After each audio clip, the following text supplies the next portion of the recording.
Conversamos aquí varias veces sobre el hackeo del PAMI. ¿En qué instancia está justamente esta noticia? Lo vamos a conversar con Federico Joel. Él es ingeniero en sistemas de información. Recordemos que hasta hace muy poco, Federico, gracias por atendernos, no se había regularizado al 100% el poder, ¿no?, acceder a diferentes servicios que brindaba el PAMI a través de plataformas. ¿Qué está pasando ahora y qué se sabe de este hackeo? Correcto, mira, lo que sucedió en el PAMI es lo siguiente: hay un tipo de malware que se llama ransomware, que básicamente es un secuestrador de información, ¿no? Lo que hace es agarrar determinada información, la encripta, que quiere decir básicamente que hace que no se pueda ver, y te pide un rescate a cambio de esa información. En el caso del PAMI afectó a toda la red del PAMI, se pasó por todas las computadoras, entonces se quedaron sin sistemas. Para esto obviamente hay cosas que se pueden hacer antes y que se pueden hacer después, ¿no? El problema es que probablemente gran parte de las cosas que había que hacer antes, digamos, de las que nos resguardan de este tipo de ataques, no estaban hechas. Entonces hoy estamos en el caso en que no pueden dar de alta los sistemas. Cuando hablamos de informática, te voy a hacer una pregunta que es bastante fuerte. Los programadores pueden determinar qué talón de Aquiles tiene un programa. Muchas veces se cree que los mismos desarrolladores son los que pueden tener una llave de acceso. ¿Cómo es cuando vos entregás un programa? ¿Qué tipo de certeza das de que vos no vas a poder interferir en ese programa que estás colocando? ¿Hay una ética? ¿Hay un código? Porque lo piensa mucha gente en este sentido. ¿Me puede hackear el mismo que me da el programa? Sí, a ver, como poder puede, ¿no? O sea, la respuesta es, ¿puede? Sí, obvio, puede. No creo que sea el caso, no creo que tampoco los sistemas del PAMI deben ser sistemas internos o sistemas bastante estándar, y el tipo de ataque que se dio no tiene que ver con un error de código, sino que tiene que ver con un malware externo, o sea, tiene que ver con un pedazo de código que alguien le envía. Generalmente, como se dan este tipo de ataques, es: te llega un correo, descargas un archivo, ejecutás ese archivo en tu computadora, se bloquea la computadora y se empieza a esparcir por la red y empieza a ocupar otras computadoras y empezar a bloquear los sistemas. Cuando llega a los servidores, que son los que están exponiendo, digamos, los sistemas del PAMI al mundo, se empiezan a bloquear todo, se caen todos los sistemas y ahí tienen que empezar a accionar los equipos de seguridad para tratar de levantar todo eso de nuevo.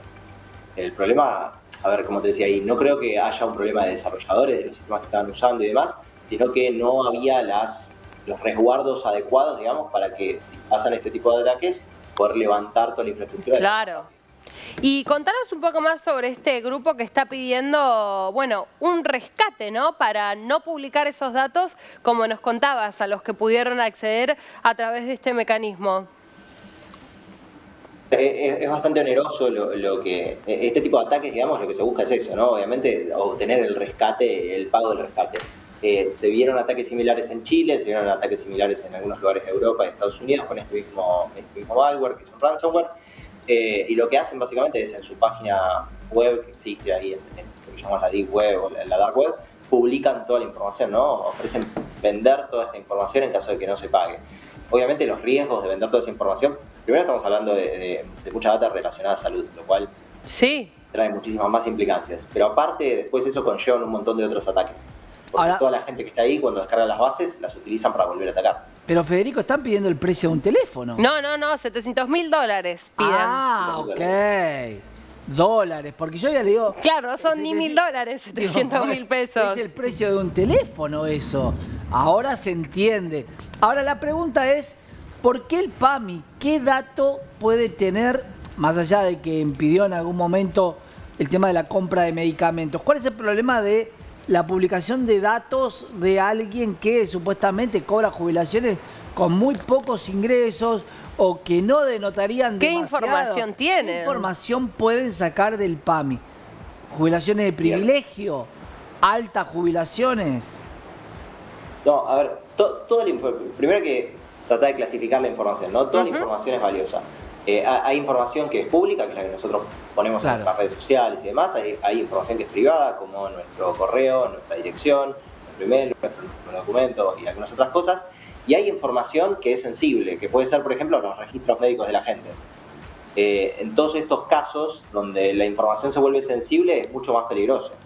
Sí, y además digo, accediendo también, como vos decías, sabemos que son los menores casos, ¿no? De personas que tengan una jubilación de privilegio, pero esa información también la tienen. No solo eso, digo, Claro. un montón de datos personales.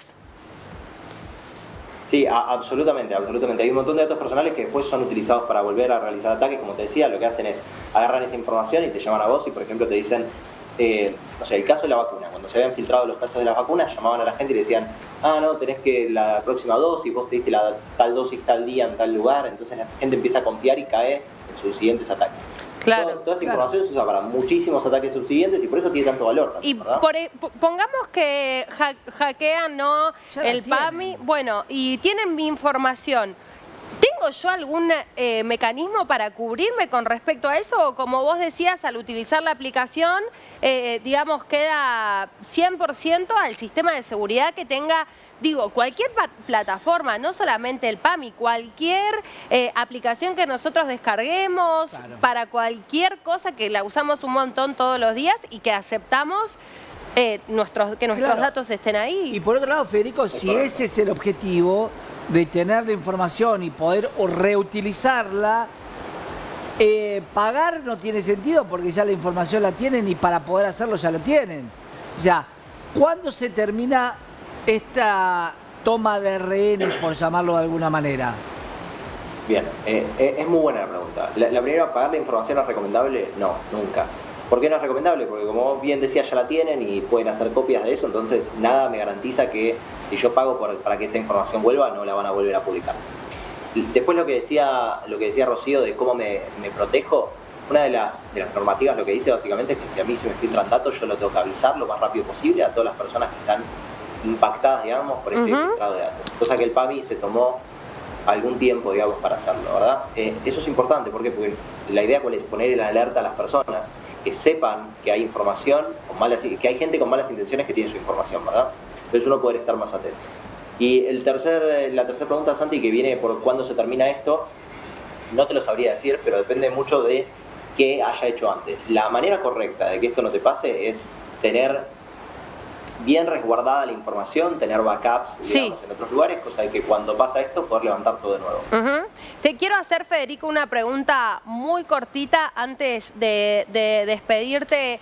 ¿Qué tendría que hacer, por ejemplo, el PAMI en esta instancia? Porque sabemos que estamos hablando de un sector muy vulnerable y que involucra además otro tema muy delicado que es la salud. ¿Qué falta en el sistema público para poder dar soluciones más allá, ¿no?, del hackeo, si se paga el rescate? Digo, ¿en qué se está fallando? Porque estamos dejando sin algún tipo de servicios a los jubilados y a las jubiladas. Yo creo que la pregunta de qué falta ahora, lo que hay que hacer es apagar el fuego, ¿verdad? Y tratar de no apagarlo con más nafta, o sea, tratar de recomponer los sistemas que están y después trabajar para que esto no vuelva a pasar, que es una de las partes más importantes, ¿no? Y para eso lo que hace falta realmente es digitalizarnos un poco. El PAMI, la mayoría de las instituciones públicas están atrasadas en cuanto a tecnología, tendrían que ponerse al día, tratar o llamar, digamos, a profesionales que los puedan ayudar para volver estas instituciones más seguras, que no pasen este tipo de cosas que están pasando en un montón de instituciones públicas. Entonces, bien, ahí está la clave, creo, inversión y profesionalismo. Federico, gracias por atendernos y traernos también este tema que, bueno, es muy interesante, hay que prestarle mucha atención y en otra ocasión, si querés, hablamos directamente de los usuarios. ¿Qué sí podemos hacer nosotros también para proteger nuestros datos? Cuando quieras, Ro. Muchas gracias. A vos.